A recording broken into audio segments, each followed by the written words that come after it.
Bu videoda mən sizinlə Google-un bir patenti barədə danışmaq istəyirəm. Bu patent Negative Signals for Advertisement Targeting adında bir patentdir və onlayn reklamların daha düzgün hədəflənməsi üçün hazırlanıb. Google Ads-də hal-hazırda Google bu patenti işlədir və istədim ki, bunun barədə video çəkib sizə detallı bir məlumat verim.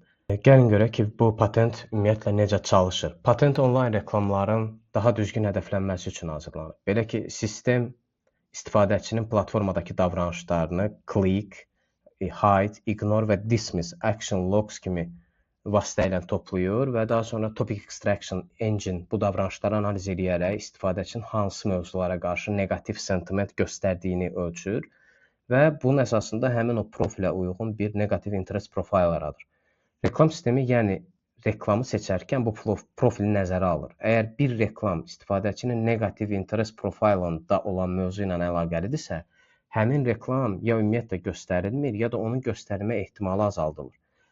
Bu yanaşma onlayn reklam sistemləri üçün nəzərdə tutulub. Bunu yəni təkcə Google etmir. Google bunun sadəcə patentini alıb, amma siz Facebookda da girib hansısa reklamı dismiss edə bilirsən ki, görünməsin sənə. Və bu cür negativ signals əsaslı yanaşmalar nəzəri olaraq müxtəlif advertising platformalarında artıq tətbiq edilir.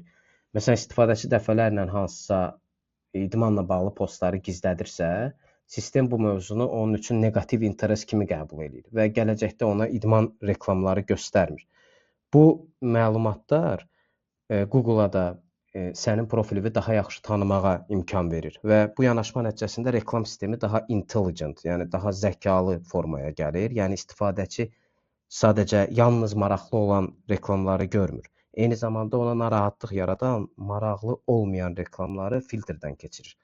Və bu isə həm istifadəçi təcrübəsini yaxşılaşdırır, həm də reklamın effektivliyini artırır.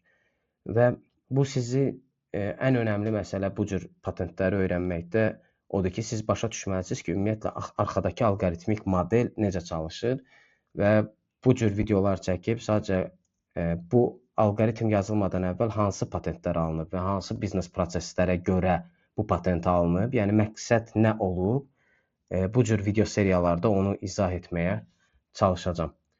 Təşəkkürlər.